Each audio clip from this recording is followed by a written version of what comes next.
മുഖ്യമന്ത്രി A K ബാലനൊപ്പമോ എന്നുള്ളതാണ് ചോദ്യം. മുഖ്യമന്ത്രി എ കെ ബാലൻ പറഞ്ഞതിൻ്റെ ഒരു പൊളിറ്റിക്കൽ ലൈനെ ഇന്ന് ശരിവെച്ചിരിക്കുന്നു. ആ പൊളിറ്റിക്കൽ ലൈനിൽ ഒരു വാസ്തവമുണ്ട് എന്ന് തന്നെയാണ് എൻ്റെ പക്ഷം. എന്താണ് ആ പൊളിറ്റിക്കൽ ലൈൻ? ജമാഅത്തെ ഇസ്ലാമിയെ വിമർശിക്കുമ്പോൾ, ന്യൂനപക്ഷ തീവ്രവാദത്തെ വിമർശിക്കുമ്പോൾ, ന്യൂനപക്ഷ തീവ്രവാദികൾ അധികാര സ്ഥാനങ്ങളിലേക്ക് എത്തുമ്പോൾ, അല്ലെങ്കിൽ ന്യൂനപക്ഷ തീവ്രവാദം പറയുന്നവർ അധികാര സ്ഥാനത്തേക്ക് എത്തുന്ന സമയത്ത് അവർ ഏതെങ്കിലും തരത്തിലുള്ള ഒരു കലാപത്തിന് കോപ്പുകൂട്ടിയാൽ അതിന് സാധ്യതയുണ്ടോ ഇല്ലയോ എന്നുള്ളൊരു പ്രധാനപ്പെട്ട വിഷയം നമ്മുടെ മുന്നിലുണ്ട്. എന്തുകൊണ്ടാണ് ജമാഅത്തെ ഇസ്ലാമിയെ അവർ ന്യൂനപക്ഷമായിട്ട് അതിതീവ്രമായ ന്യൂനപക്ഷ ആശയങ്ങൾ പ്രചരിപ്പിക്കുന്നവരാണ് എന്നുള്ളത് ഇടതുപക്ഷത്തിൻ്റെ ഇന്നത്തെ മാത്രം ആശയമല്ല. എ കെ ബാലൻ ഇതാദ്യമായി പറയുന്നതുമല്ല. അതുകൊണ്ട് തന്നെ അതിനെ ന്യൂനപക്ഷ വിരുദ്ധമായി ചിത്രീകരിക്കുന്നത് ജമാഅത്തെ ഇസ്ലാമിയുടെ യുക്തിയാണ്. ആ ജമാഅത്തെ ഇസ്ലാമിയുടെ യുക്തി എന്തിനാണ് കോൺഗ്രസ് പേറുന്നത് എന്നുള്ളതാണ് ഇന്ന് മുഖ്യമന്ത്രി ചോദിച്ച ചോദ്യം. അത് വാസ്തവമാണ് എന്നുള്ളത് തന്നെയാണ്. ഞാൻ ചില ഉദാഹരണങ്ങൾ പറയാം. ഇതാദ്യമായിട്ടല്ലല്ലോ ജമാഅത്തെ ഇസ്ലാമിയെ ഇത്ര രൂക്ഷമായ ഭാഷയിൽ വിമർശിക്കുന്നത്. എ കെ ബാലൻ ജമാഅത്തെ ഇസ്ലാമിയെ അല്ലെങ്കിൽ ഇടതുപക്ഷം ജമാഅത്തെ ഇസ്ലാമിയെ വിമർശിക്കുന്നത് ഇതാദ്യമായിട്ടാണോ? പ്രിയപ്പെട്ടവരെ, എന്താണ് ജമാഅത്തെ ഇസ്ലാമിയുടെ രാഷ്ട്രീയ ചരിത്രം തന്നെ പരിശോധിച്ചാൽ, ഞാൻ ഇന്നലത്തെ ചർച്ചയിൽ പറഞ്ഞതുപോലെ 1985 അവർ പാർട്ടിയിൽ തിരഞ്ഞെടുപ്പിൽ മത്സരിക്കാൻ വേണ്ടിയിട്ട് അല്ലെങ്കിൽ തിരഞ്ഞെടുപ്പിൽ വോട്ട് ചെയ്യാൻ വേണ്ടിയിട്ട് തീരുമാനിക്കുന്നു. 87 തിരഞ്ഞെടുപ്പിൽ വോട്ട് ചെയ്തതിന് ശേഷം അവർ പറഞ്ഞ ഏതു പാർട്ടിക്ക് വോട്ട് കൊടുത്തില്ല എന്ന ചോദ്യത്തിന് ആകെ ഇതുവരെ പുറത്തു വന്നിരിക്കുന്ന പരസ്യപ്പെടുത്തിയിട്ടുള്ള ഒരേ ഒരു സ്റ്റേറ്റ്മെന്റ് എന്ന് പറയുന്നത് അത് ഫാസിസ്റ്റുകൾക്ക് ഞങ്ങൾ വോട്ട് കൊടുത്തിട്ടില്ല എന്നുള്ളതാണ്. അതിനുശേഷം എപ്പോഴാണ് ഇവർ CPM-ന് അനുകൂലമായി അല്ലെങ്കിൽ ഇടതുപക്ഷത്തിന് അനുകൂലമായി വോട്ട് രേഖപ്പെടുത്തുന്നത്? ഏത് സാഹചര്യത്തിലാണ്? പ്രിയപ്പെട്ടവരെ, ഓർമ്മിക്കണം, 1992 വരെ അവർ ഈ മാർക്സിസ്റ്റ് വിരോധികളായ മാർക്സിസ്റ്റ് ഫാസിസ്റ്റ് വിരോധം അങ്ങേയറ്റം അവരുടെ എല്ലാ പ്രസ്താവനകളിലും നിഴലിച്ചതായിട്ട് ഓരോരോ ലേഖനങ്ങളിൽ നിന്ന് നമ്മൾ വായിച്ചെടുത്താൽ മനസ്സിലാവും. എന്നാൽ 92 എന്താ സംഭവിച്ചത്? കോൺഗ്രസ് നിരോധിച്ചു. എന്താ നിരോധിക്കാനുള്ള കാരണം? ബാബറി മസ്ജിദ് തകർക്കുന്നതുമായി ബന്ധപ്പെട്ട സാഹചര്യത്തിൽ ജമാഅത്തെ ഇസ്ലാമിയെ നിരോധിക്കുമ്പോൾ ജമാഅത്തെ ഇസ്ലാമി ഒരു നിലപാടെടുത്തു. തിരഞ്ഞെടുപ്പിലെ മൂല്യം നോക്കി വോട്ട് ചെയ്യുക എന്നതായിരുന്നു അന്നെടുത്ത നിലപാട്. അതിൻ്റെ ഭാഗമായി 96 മുതൽ 2005 വരെയുള്ള ഏകദേശം 10 വർഷക്കാലം ഇടതുപക്ഷത്തെ ഒളിഞ്ഞും തെളിഞ്ഞും പലയിടങ്ങളിൽ അവർ പിന്തുണച്ചു. അവർ പറഞ്ഞിരിക്കുന്നത് എന്താ? മൂല്യം നോക്കി, തെരഞ്ഞെടുപ്പിൻ്റെ മൂല്യം നോക്കി അവർ സ്വതന്ത്രമായിട്ട് വോട്ട് രേഖപ്പെടുത്തി എന്നുള്ളതാണ്. അതുകൊണ്ട് ഇടതുപക്ഷം എപ്പോഴെങ്കിലും ജമാഅത്തെ ഇസ്ലാമിയുടെ ആശയങ്ങൾ പിൻപറ്റിയിട്ടുണ്ടോ?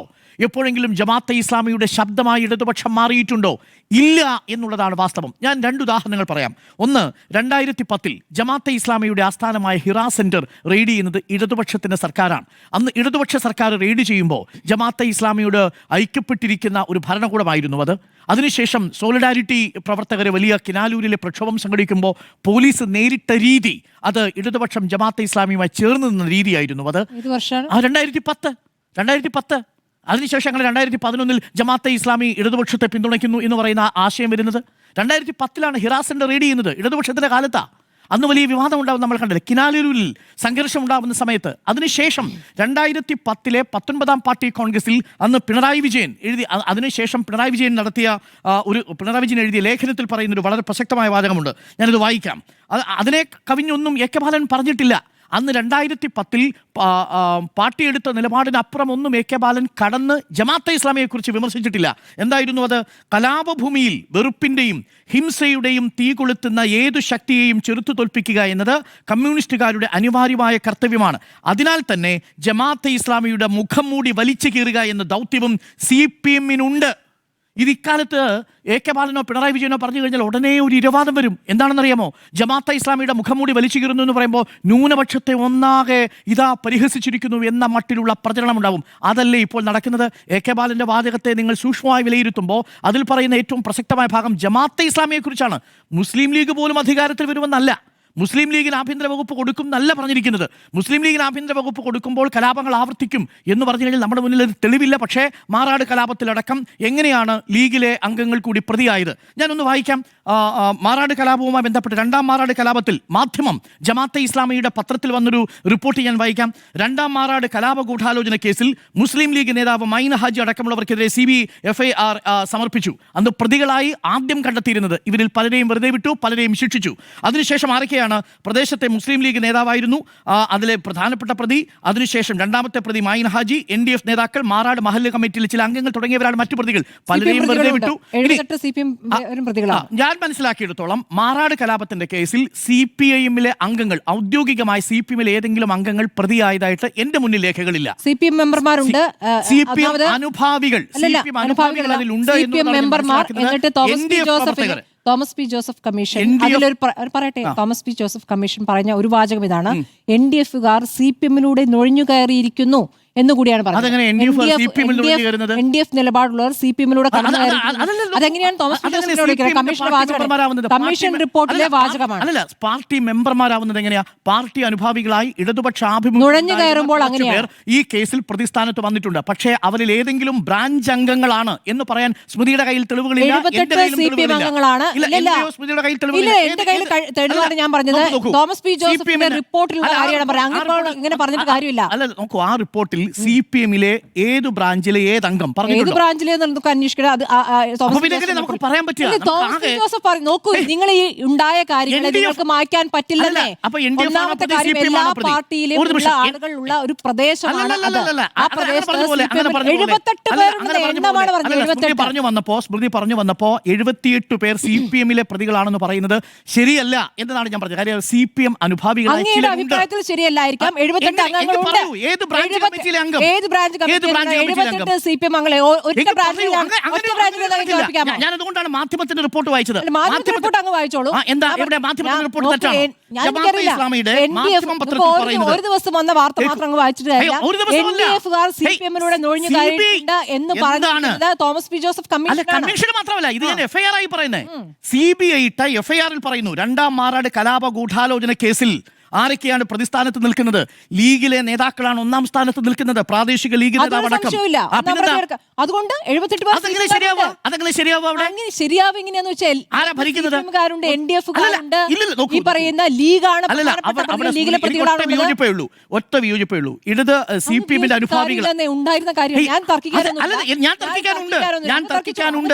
തർക്കിക്കാനുള്ളത് കൊണ്ടാണ് ഞാൻ ഈ പറഞ്ഞത്. CPM ആ ഫാക്ട് എന്താ പറയൂ? ഏത് CPM വാദമായിട്ട് പറഞ്ഞോളൂ. അങ്ങിപ്പോ ഈ മാധ്യമ വാർത്ത വെച്ചിട്ട് അതാണ് FIR എന്ന് പറഞ്ഞിട്ട് കാര്യമില്ല. അന്വേഷണ സംഘടനാപരമായ ഒരു പാർട്ടി ഒരു നിർദ്ദേശം നൽകിയിട്ടില്ല. അന്വേഷണ റിപ്പോർട്ടാണ്.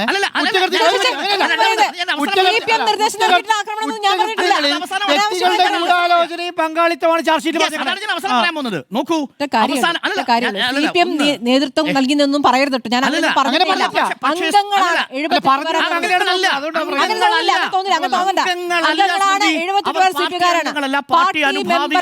78 പാർട്ടി മെമ്പർമാരാണ്. പക്ഷെ ആ സമയത്തുള്ള ആരോപണമാണ് സ്മൃതി ഇപ്പൊ പറയുന്നതെല്ലാം ചില മൊഴികൾ കൊടുത്തിട്ടുണ്ട് മുമ്പിൽ.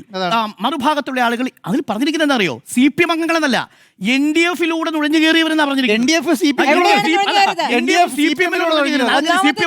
കേസിലെ പ്രധാന പ്രതികൾ NDF-കാരാണ്, CPM-കാരുണ്ട്. അപ്പോൾ എന്തുകൊണ്ടാണ് ഒന്ന് സംസാരിക്കാൻ സമ്മതിക്കുന്നേ? ഒരു മിനിറ്റ് സംസാരിക്കാൻ സമ്മതിക്കും. ഞാൻ ഈ പറയുന്ന കമ്മീഷൻ റിപ്പോർട്ടിലെ വാചകമാണ്. അതാണ് ഈ പറഞ്ഞത് NDF-കാർ CPM-ലേക്ക് നുഴഞ്ഞു കയറിയിട്ടുണ്ട് എന്ന് പറയുമ്പോൾ എന്താണ്? എവിടേക്കാണ്? ഓൾറെഡി NDF മാത്രമായിട്ടുള്ള ആളുകൾ പ്രതികളുണ്ട്. പ്ലസ് ഈ പറയുന്ന CPM-ന് അങ്ങനെ ഒരു നിലപാടില്ലല്ലോ. അപ്പോൾ CPM അംഗങ്ങൾ എങ്ങനെ ചെയ്യുന്നു? അത് NDF-കാർ നുഴഞ്ഞു കയറിയവരാണ് എന്നാണ് കമ്മീഷന്റെ വിലയിരുത്തൽ. അല്ല, ആയിക്കോട്ടെ, അങ്ങനെ നുഴഞ്ഞു കയറിയവർ CPM അംഗങ്ങളാണോ? ഇടത് ഒരു തവണ പറഞ്ഞാൽ കേൾക്കാൻ പറ്റുന്നില്ലേ? CPM അംഗങ്ങൾ ഞാൻ പറഞ്ഞ ആ അംഗങ്ങൾ എന്ന് പറഞ്ഞാൽ CPM-ന് ഒരു ഘടനാപരമായ കണ്ടെത്തൂ. CPM അങ്ങ് വേണമെങ്കിൽ പറഞ്ഞോളൂ. ഞാൻ CPM പ്രവർത്തകർ എന്ന് ഞാൻ എന്റെ ഭാഗത്തിൽ സ്മൃതിക്ക് ബോധ്യം വന്ന ഒരു ഡോക്യുമെന്റ് പറയൂ. ഞാൻ പറയുന്നത് കമ്മീഷൻ അങ്ങനെ പറഞ്ഞിട്ടുണ്ട്. കമ്മീഷൻ CPM അംഗങ്ങളെന്നല്ല, CPM-ലൂടെ നുഴഞ്ഞു കയറി NDF എന്നാണ് പറഞ്ഞത്. നോക്കൂ, വസ്തുതാപരമായി അതിനുശേഷം CBI പറയുന്നു ഇതൊരു തരത്തിലും പാർട്ടിപരമായ ഒരു തീരുമാനമേ ആയിരുന്നില്ല. അല്ല, കലാപമല്ല എന്ന് കൂടി പറയുന്നുണ്ട്. അങ്ങനെ കൂടെ പറയുന്നുണ്ട് കമ്മീഷൻ. കലാപമല്ല എന്ന് കൂടി പറയുന്നുണ്ട്. സംഘർഷമാണ് എന്ന് കൂടി പറയുന്നുണ്ട്. വിഭാഗത്തിലെ ആളുകൾ അബ്സല്യൂട്ട്ലി അവിടെ സംഭവിച്ചത് കലാപമല്ല എന്നല്ല പറയുന്നത്. 2022-23 മാറാട് കലാപത്തിലെ കേസുകൾ പ്രതികൾ വ്യക്തിപരമായിട്ട് ചാർജ് ചെയ്യപ്പെട്ടു. രാഷ്ട്രീയ പ്രേരിതമായ സംഘർഷമല്ല. അതായത് എന്നുള്ളതാണ് സിബിഐയുടെ ഒന്നാമത് ഇതിനെ വലുതാക്കണ്ട.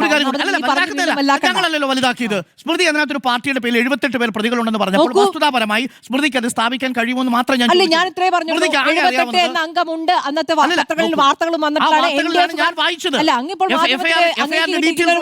ഒരു ഭാഗം മാത്രം വായിച്ചത്. 78 എന്ന കണക്ക് ഞാനിപ്പോൾ പ്രതികളുടെ പേരടക്കമല്ലേ വായിച്ചത്. ശരി, അങ്ങനെ മുഴുവൻ പ്രതികളെ വായിക്കും. ഞാൻ ആ റിപ്പോർട്ട് വായിക്കാം. ജമാഅത്തെ ഇസ്ലാമിയുടെ മാധ്യമം പത്രത്തിൽ മാറാട് കലാപ കേസിലെ ഗൂഢാലോചനയെ കുറിച്ച് പറയുന്നതിൽ ഒന്നാം പ്രതി PP മൊയ്തീൻ കോയ, മായിൻ ഹാജി, പിന്നീട് വെറുതെ വിടുന്നുണ്ട്. NDF നേതാക്കൾ, മാറാട് മഹല്ല് കമ്മിറ്റിയിലെ ചില അംഗങ്ങൾ തുടങ്ങിയവരാണ് മറ്റു പ്രതികൾ. എവിടെ CPIM? എവിടെ CPM? മാധ്യമം പത്രമാണ്. ഞാൻ കോട്ട് ചെയ്യുന്നത് ജമാഅത്തെ ഇസ്ലാമിയുടെ മാധ്യമ പത്രത്തിൽ ഒരു റിപ്പോർട്ടാണ്. പരിശോധിച്ചാൽ മതി. അതാണ് എങ്കിൽ എവിടെ അങ്ങയുടെ അഭിപ്രായം പറഞ്ഞാൽ മതി. ഞാൻ പറഞ്ഞു എനിക്ക് പറയുന്നതിനെയാണ് ഞാൻ 78 പേർ CPM അംഗങ്ങളാണ്. കമ്മീഷന്റെ റിപ്പോർട്ടിലെ പരാമർശം കൂടി ഞാൻ പറയുമ്പോൾ അങ്ങ് പിന്നെ ആ നുഴഞ്ഞു കയറിയത് വാചകത്തെ അങ്ങ് എന്തിനാണ് മാറ്റി പറയുന്നത്? കമ്മീഷൻ പറഞ്ഞ കാര്യമാണ് സാർ പറഞ്ഞത്. കമ്മീഷൻ പറഞ്ഞ വാചകമാണ് പറഞ്ഞത്. എങ്കിൽ സ്മൃതി പറയൂ, ഏത് ബ്രാഞ്ചിൽ, ഏത് ഏരിയയിൽ, ഏത് ബ്രാഞ്ച് ഏരിയ എന്നൊന്നും കമ്മീഷൻ പറഞ്ഞു. അങ്ങനെയാണ് പാർട്ടി. ശരി, അങ്ങനെയാണ് പാർട്ടി. ശരി, എന്നാ അങ്ങനെ അങ്ങ് പറഞ്ഞു. അങ്ങേക്ക് അറിയാമെങ്കിൽ പറയൂ. എനിക്കറിയാവുന്ന കാര്യം ഞാൻ പറഞ്ഞു. പറയൂ. ബ്രാഞ്ച് കമ്മിറ്റി ഒന്നും എനിക്കറിയില്ല. ബ്രാഞ്ച് കമ്മിറ്റി ഒന്നും എനിക്കറിയില്ല. ബ്രാഞ്ച് കമ്മിറ്റി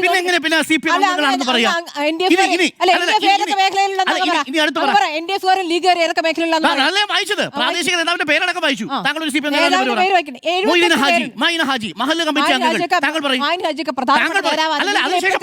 നേതാവാണ്. പ്രതി ചേർത്തു എന്നാ ഞാൻ പറഞ്ഞത്, ശിക്ഷിച്ചു എന്നല്ല. ഇനി താങ്കൾ പറയും CPM വേണ്ട. താങ്കൾ 78 പേരിൽ ഒരാളുടെ നിർത്തു ശ്രീ അരുൺ. CPM കേന്ദ്രങ്ങളിൽ കിട്ടുന്ന വിവരം മാത്രം വെച്ചിട്ട് ചർച്ച നടത്താൻ പറ്റില്ല. എനിക്ക് അങ്ങനെ സംസാരിക്കാൻ പറ്റില്ല. 78 CPM ആരാണെന്ന് ഞാൻ ചോദിച്ചാൽ ഞാൻ 78 പേര് എഴുതി വെച്ചിട്ടില്ല ചർച്ചയിലിരിക്കുന്നത്. ഒരാളുടെ പേര് പറ. എനിക്ക് സൗകര്യമില്ല. അതെന്ത് ഏർപ്പാടാണ്? CPM-ന്റെ അംഗങ്ങളാണ് പ്രതികളെന്ന് പറയുക. അത് ആരാണെന്ന് ചോദിക്കുമ്പോൾ പറയാൻ കാര്യം നിങ്ങൾ ആടിനെ പട്ടിയാക്കരുത്. ഞാൻ മാറാട് കേസിലെ പ്രതികൾ 78 പേർ. ആ പ്രതികളിൽ 78 പേർ CPM-കാരുണ്ട്. ഒരാളുടെ പേര് പറയും. എനിക്ക് പറയാൻ സൗകര്യമില്ല. ഇതൊക്കെയാണ് നമ്മൾ ചർച്ചയല്ലേ ഉദ്ദേശിക്കുന്നത്. എന്നിട്ടാണ് നമ്മൾ പറയാ നിങ്ങൾ ജനാധിപത്യപരമായിട്ടല്ല സംസാരിക്കുന്നത്. ഞാൻ ചോദിച്ചത് എവിടെയാണ് താങ്കളോട് തർക്കിച്ചത്? അങ്ങനെ പറയാൻ പറ്റില്ല. എങ്ങനെ പറയാൻ പറ്റില്ല? അങ്ങനെയാണ് പറഞ്ഞുകൊണ്ടിരിക്കുന്നത്. എങ്ങനെയാണ് താങ്കൾ പറഞ്ഞിരിക്കുന്നത്?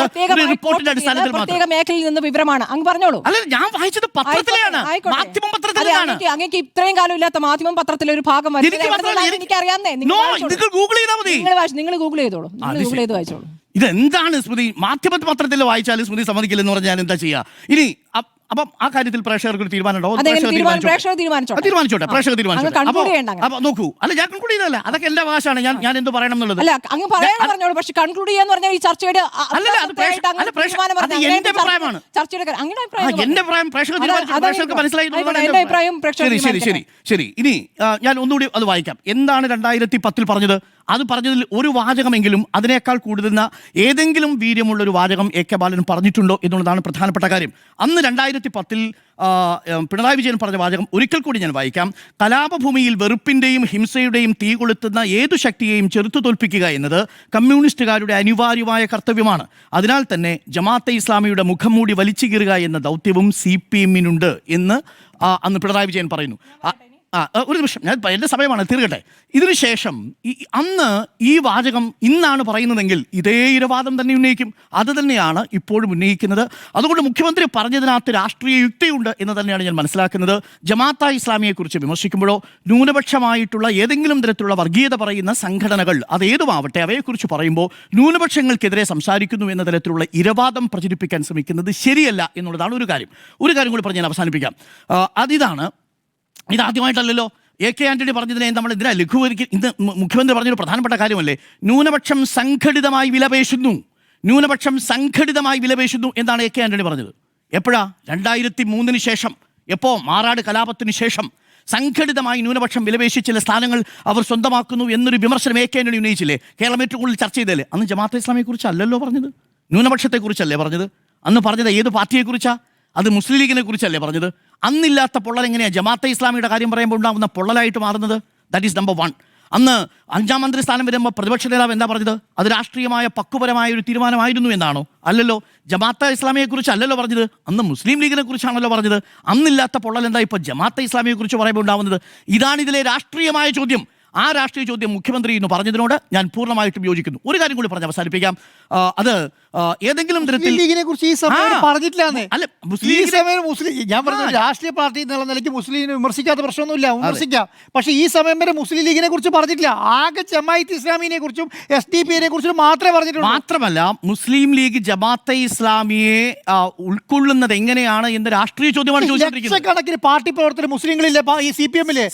ആ പാർട്ടിയിൽ അവർ തള്ളി പറയോ? ചിന്തിച്ചാ പോരെ. ജമാഅത്തെ ഇസ്ലാമിയെ മുസ്ലിം ലീഗ് കണക്കാക്കിയിരിക്കുന്നത് എങ്ങനെയാ? പാകിസ്ഥാൻ ലീഗ് എന്നാ. ജമാഅത്തെ ഇസ്ലാമിയെ മുസ്ലിം ലീഗ് കണക്കാക്കിയിരിക്കുന്നതോ തീവ്ര വർഗീയമായിട്ടുള്ള ആശയങ്ങൾ പ്രചരിപ്പിക്കുന്ന കക്ഷി എന്നാണ്. ഇത് ഒരുമിച്ച് പോവില്ല എന്നുള്ളത് എല്ലാവർക്കും അറിയില്ലേ? പക്ഷേ ഇപ്പോൾ എന്താ പ്രത്യേക രാഷ്ട്രീയ സാഹചര്യത്തിൽ അധികാരമുണ്ടാകുമ്പോൾ ഇടതുപക്ഷ സർക്കാരിനെതിരെ ഒരു കൂട്ടുമുന്നണി ഉണ്ടാക്കുന്നു. അതിൽ ലീഗ് ഉണ്ടാകുന്നു. ലീഗിലെ ഒരു നേതാവ് ഒരു പ്രാദേശികമായ മറ്റൊരു നേതാവിന് വേണ്ടിയിട്ട്, ഒരു വെൽഫെയർ പാർട്ടിയുടെ സ്ഥാനാർത്ഥിക്ക് വേണ്ടിയിട്ട് വോട്ട് ക്യാമ്പയിൻ ചെയ്യുന്നത് നമ്മുടെ മുന്നിലുണ്ടല്ലോ. ശരി, നമ്മുടെ മുന്നിലുണ്ടല്ലോ. ഒരു മിനിറ്റ്, എനിക്ക് പോലീസ് എഫ്ഐആറിൽ വിവരം കിട്ടിയിട്ടുണ്ട്. പോലീസ് എഫ്ഐആറിലും 77 CPM പ്രവർത്തകർ എന്ന് തന്നെയാണ് പറയുന്നത്. CPM സിമ്പത്തൈസേഴ്സ് അല്ല, CPM പ്രവർത്തകർ. അപ്പോൾ രണ്ടിടത്താണ് ഈ പ്രയോഗങ്ങളുള്ള ഈ പരാമർശമുള്ളത്. പോലീസിന്റെ എഫ്ഐആറിലുമുണ്ട്, അതോടൊപ്പം തോമസ് പി ജോസഫിന്റെ കമ്മീഷൻ റിപ്പോർട്ടിലുമുണ്ട്. ആ കമ്മീഷൻ റിപ്പോർട്ടിലെ കാര്യങ്ങളാണ് ഞാൻ പറയുന്നത്. NDF-കാർ CPM-ലൂടെ നുഴഞ്ഞു കയറിയിരിക്കുന്നു എന്ന് പറഞ്ഞിരിക്കുന്നത്. അപ്പോൾ എഫ്ഐആറിലുമുണ്ട്, തോമസ് പി ജോസഫിന്റെ കമ്മീഷന്റെ റിപ്പോർട്ടിലുമുണ്ട്. ആരുടെ പോലീസ്? അതാരായിരുന്നു മുഖ്യമന്ത്രി? K. കരുണാകരൻ. ആഭ്യന്തര വകുപ്പ്? അപ്പൊ ബാക്കിയുള്ളവരൊക്കെ മായിൻ ഹാജിയൊക്കെയോ? ഇടതുപക്ഷ സർക്കാരിന്റെ CBI ആയിരുന്നു. ഓക്കെ, ശരി. അത് CBI ആരാ? അപ്പൊ ഒരു പുതിയ ഇതിനകത്തൊരു ചെറിയ പ്രശ്നമുണ്ട്. പിന്നെ AK ആന്റണി ഭരിക്കുന്നു, പിന്നെ UDF ഭരിക്കുന്നു, ലീഗൽ ഘടകകക്ഷിയാവുന്നു, CBI അന്വേഷിക്കുന്നു. ആ സമയത്ത് ആരാ കേന്ദ്രം ഭരിക്കുന്നതെന്ന് അറിയോ? BJP അല്ല, BJP ആണ്. അപ്പൊ ഞാനൊരു കാര്യം പറയുന്നത് അറിയോ?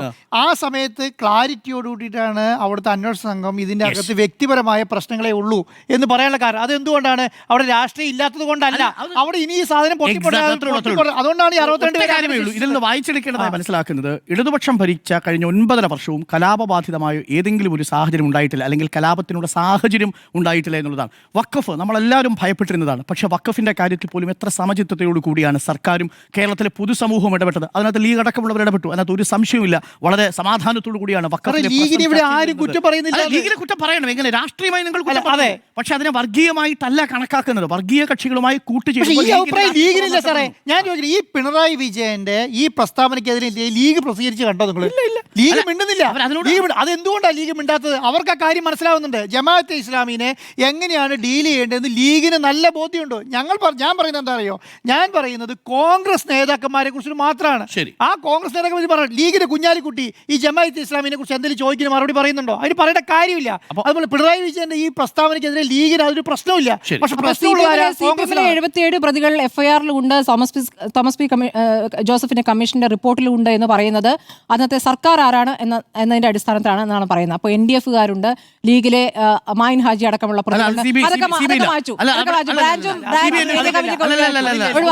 CPM-ന്റെ 77 പേര് കാര്യങ്ങളൊക്കെ മാറി. അത് എന്താ CBI അന്വേഷണത്തിൽ വിടാഞ്ഞത്? ഇത് CBI അന്വേഷണം വേണമെന്ന് പ്രതിപക്ഷ നേതാവായിരുന്ന VS അച്യുതാനന്ദൻ ആവശ്യപ്പെടുമ്പോൾ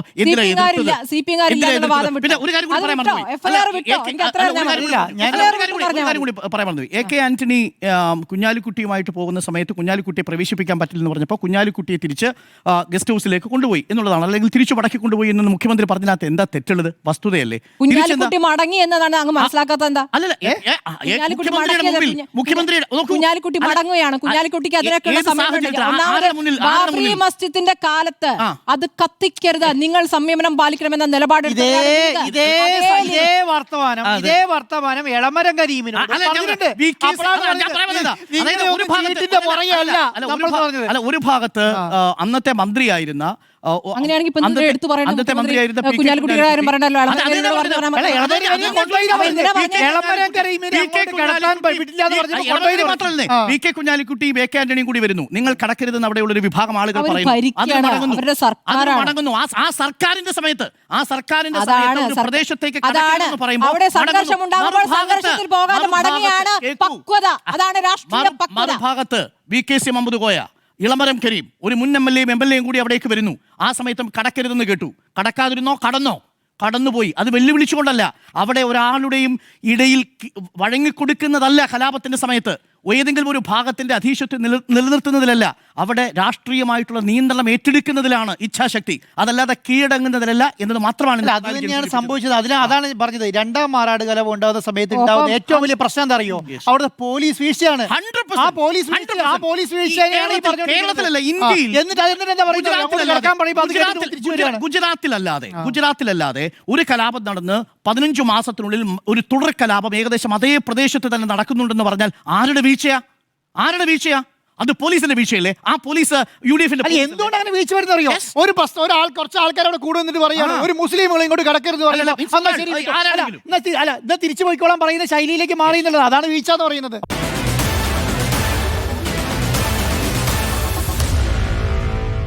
Meet the editors.